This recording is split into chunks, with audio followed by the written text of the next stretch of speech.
충북 음성에 있는 유리 제조 업체에서 외국인 노동자들이 코로나19에 집단 감염됐습니다. 또 강원도 원주에서는 코로나19 때문에 각급 학교에서 급식 차질이 빚어지기도 했는데요. 역시 취재 기자 연결해 봅니다. 김정우 기자. 네, 전국구입니다. 네, 충북 음성의 이 외국인 노동자 집단 감염 지금까지 몇 명이 확진 판정을 받은 겁니까? 네, 어제까지 해당 업체에서 확인된 확진 노동자는 17명입니다.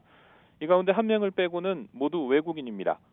그제 외국인 노동자 2명이 확진 판정을 받으면서 전수검사가 진행돼 어제 15명이 더 나온 겁니다. 이번에 양성 판정을 받은 외국인 노동자는 모두 기숙사에서 지낸 거로 알려졌습니다. 최초 감염 경로가 확인되지 않은 가운데 방역 당국은 기숙사 단체 생활로 연쇄 감염이 생긴 거로 보고 있습니다. 부산에서는 지난 1월 말 조합원 34명 등 67명이 확진 판정을 받은 부산 항운노조 감천지부에서 또다시 집단 감염이 확인됐습니다. 지난 3일부터 하역 노동자 8명과 접촉자 3명이 확진 판정을 받았습니다. 감천지부 조합원 340여 명은 모두 진단검사가 끝났지만 아직 접촉사 검사는 끝나지 않았습니다. 확진 노동자는 모두 냉동 운반선에 올라 수입 냉동물을 내리는 작업에 투입됐습니다.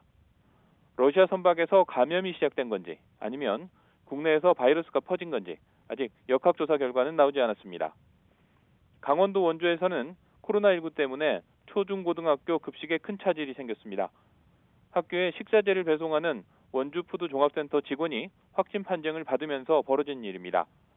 원주 지역 학교 95곳 가운데 절반이 넘는 47곳이 어제 빵과 도시락 등 간편식으로 급식을 대체하거나 아예 점심시간에 학생들을 집으로 보냈습니다.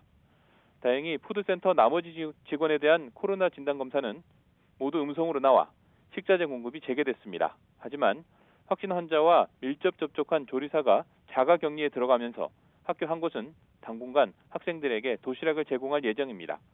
지금까지 전국구에서 YTN 김종호입니다.